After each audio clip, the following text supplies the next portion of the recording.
अस्सलाम वालेकुम। कॉर्नेट्स किचन में एक दफ़ा फिर आपके सामने हाजिर है बहुत ही यमी बहुत ही मज़ेदार सी रेसिपी के साथ। तो आज बनाएंगे हम एक ड्रिंक जो बहुत मज़ेदार बनती है। आप इसको इफ्तार में बना के दीजिएगा और जो बहुत ही हेल्दी है। तो बनाना स्टार्ट करते हैं। सबसे पहले मैंने 2 चम्मच तक मलंगा ले लिया था। उसको तकरीबन 2 से 3 घंटे पहले भिगो दिया था ताकि वो अच्छे से फूल जाए। दूसरी साइड पे मैंने हाफ़ कप साबुदाना ले लिया था। साबुदाना को भी एक बाउल में डाल देंगे और पानी डाल के इसको भिगो देंगे। तकरीबन 15 मिनट के लिए आप भिगो देंगे, आधे घंटे के लिए। दूसरी साइड पे एक पैन ले लिया है, उसमें डाल देंगे पानी। पानी को कर लेंगे हम बहुत अच्छे से गर्म। अब एक बाउल ले लिया है, उसमें डाल देंगे पानी जो हमने बॉईल किया था। साथ ही इसमें ऐड कर देंगे स्ट्रॉबेरी फ्लेवर की जेली। आपको कोई और कलर की जेली पसंद हो तो आप वो भी ले सकते हैं। मैंने रेड कलर की ली है। इसको अच्छे से मिक्स करेंगे और इसको काउंटर पे छोड़ देंगे जमने के लिए। दूसरी साइड पे जो पानी लिया था वो अच्छे से गर्म हो चुका हुआ है। उसमें डाल देंगे साबुदाना। साबुदाने को अच्छे से इसमें पका लेंगे और ये देखिए माशाल्लाह से बिल्कुल ट्रांसपेरेंट हो गया है। साबुदाने को उतनी देर पकाएंगे कि इसका दाना जो है वो सॉफ्ट हो जाए और साइज़ में डबल हो जाए। बहुत मज़े की ये ड्रिंक बनती है। इसमें बहुत ज़्यादा फ़ाइबर होता है, बहुत ज़्यादा कैल्शियम होता है।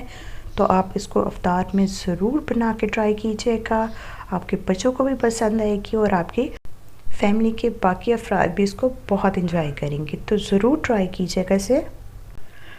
साबुदाना हमारा रेडी हो चुका है। एक छन्नी में डाल के इसको अच्छे से छान लेंगे ताकि जितना एक्स्ट्रा पानी है वो सारा निकल जाए। दूसरी साइड पे जो जेली हमने जमने के लिए रखी थी वो अच्छे से सेट हो चुकी है।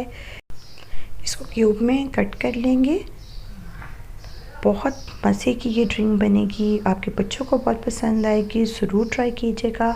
आपको रेसिपी ज़रा भी अच्छी लगी है तो काइंडली वीडियो को लाइक कर दीजिएगा और चैनल पर नहीं आए हो तो ज़रूर सब्सक्राइब कीजिएगा। ये देखिए माशाल्लाह से कितने अच्छे से क्यूब्स हमारे पास आ गए हैं जेली के। दूसरी साइड पे जो साबुदाने को मैंने छानने के लिए रखा था वो अच्छे से पानी उसमें से सारा निकल चुका है। अब उसमें डाल देंगे दूध। दूध आप कम या ज़्यादा आप अपनी मर्ज़ी से कर सकते हैं। आपको जितना पसंद हो दूध या जितना आप लेना चाहते हो आप उतना दूध ले सकते हैं। साथ ही मैंने इसमें ऐड कर दिया है जामे शीरी। जामे शीरी अगर आप ना डालना चाहें तो आप इसकी जगह चीनी भी डाल सकते हैं।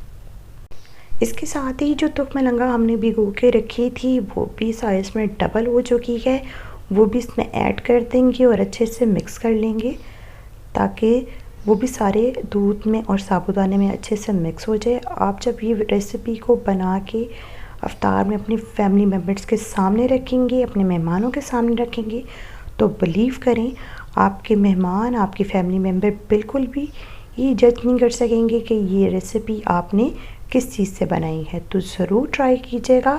बहुत मज़े की ये रेसिपी बनती है। बड़ों के साथ साथ बच्चे भी इस रेसिपी को, इस ड्रिंक को बहुत इंजॉय करेंगे क्योंकि हमने इसमें ऐड की है जेली। बहुत अफादियत वाली भी ड्रिंक है और बहुत यमी भी है, बहुत ज़्यादा फाइबर है इसमें। तो ज़रूर ट्राई कीजिएगा। और ये देखिए आप इसकी फ़ाइनल लुक देख सकते हैं, कितनी खूबसूरत लुक आई है, कितनी अभी से यमी लग रही है। तो ज़रूर ट्राई कीजिएगा। वीडियो अच्छे लगे तो वीडियो को लाइक कर दीजिएगा और चैनल पर नहीं आए हो तो सब्सक्राइब कर लीजिएगा, बेल आइकन को प्रेस कर लीजिएगा ताकि आने वाली हर नई वीडियो का नोटिफिकेशन आपको मिलता रहे। तो हमें याद रखिएगा और अपना फ़ीडबैक देके ज़रूर बताइएगा कि आपको हमारी रेसिपी कैसी लगी। इस रेसिपी को ज़्यादा से ज़्यादा अपने दोस्तों के साथ, अपने फैमिली मेम्बर्स के साथ, अपने प्यारों के साथ ज़रूर शेयर कीजिएगा और अपना फ़ीडबैक ज़रूर दीजिएगा। अपना बहुत ज़्यादा ख्याल रखिएगा। अल्लाह हाफ़िज़।